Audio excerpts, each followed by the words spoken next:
each other book.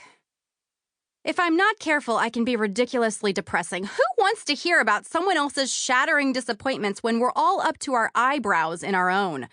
Or worse, my life will seem like kindergarten to you, like the preschool of pain when you're deep in a PhD dissertation on the absolute worst thing that anyone has ever dealt with. If so, I apologize in advance for my whining and how irritating it might sound. I'm going to mix together some of my own hard things, some junk that helps me, crappy drawings, and probably a little bit of inspiring stuff. And movie quotes, duh. I have a confession. I thought I was done with the hard part and was going to impart to you how you, too, could get through pain and come out on the other side. But that's a lie. In the middle of waxing on about fairness, my life sort of fell apart again. Apparently, we don't learn to love our lives and then check a box when it's done. We learn to love our lives every day, one day at a time, forever. So, hi, from within the trench. It kind of smells down here. I wish neither of us were here, but I'm glad we have each other. Your story won't look the same as mine. There is no formula for dealing with suffering. I won't insult you with a one-size-fits-most mentality about the pain.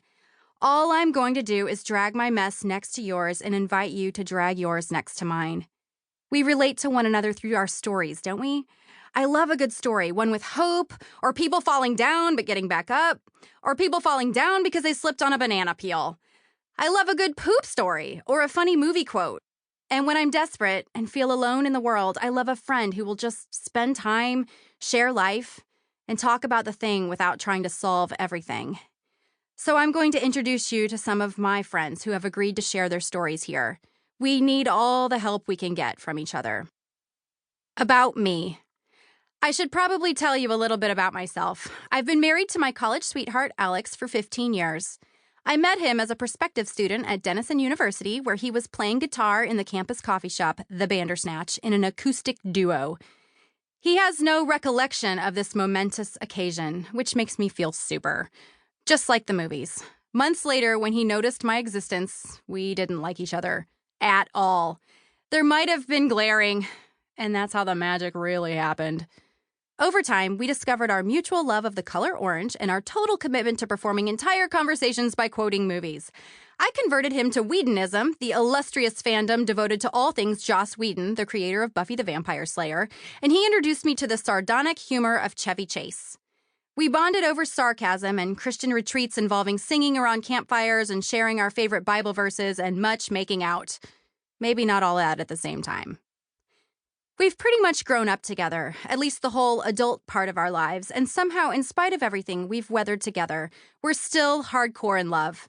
I think the movie couple that best represents us is, well, I want to say Iron Man and Pepper Potts, except with Alex as Pepper and me as Iron Man, because Alex is really good at business and running things and keeping me in line, and I'm really good at flying all over and shooting bad guys with my thrusters. Anyway, over the course of a 12-year marathon filled with needles and paper cuts, we have accrued 3 children. Our first, Elliot, who just this second turned 8, was born after a 5-year battle with infertility. My body tried to kill him, and we barely made it to the 3rd trimester together. Thanks, preeclampsia! But after a cozy little NICU stay in a baby tanning bed for him, and lots of drugs for me, we both made it out of the hospital alive and mostly fine-ish. We brought Miss Evie home from Ethiopia when she was almost 2, after lots of trials and misfires for us, and especially for her. And then last year, when she was 9, Anna Banana decided to join us from Latvia. My kids could write a better book about unfairness and learning to love the lives they definitely didn't choose. I hope someday they do and cast Tina Fey to play me in the movie version. I've spent bajillions of hours trying to figure out how to talk about my kids. Where do my stories end and theirs begin? How do I tell you enough about our family life so you can find common ground without overexposing them? For better or worse, Mommy is an author and blogger. I tell myself at least we don't have a reality show. I've listened to adult adoptees and friends who grew up in the foster system. I've talked with a friend who's the daughter of an author. I've asked my whole tribe to pray for wisdom, talked to other authors, and consulted my editor. So after much prayer and advice, here's what I will say. Within our family, we are dealing with autism, mental illness, ADHD, and trauma. Honestly, all the things I worried about before I became a mom, all the things...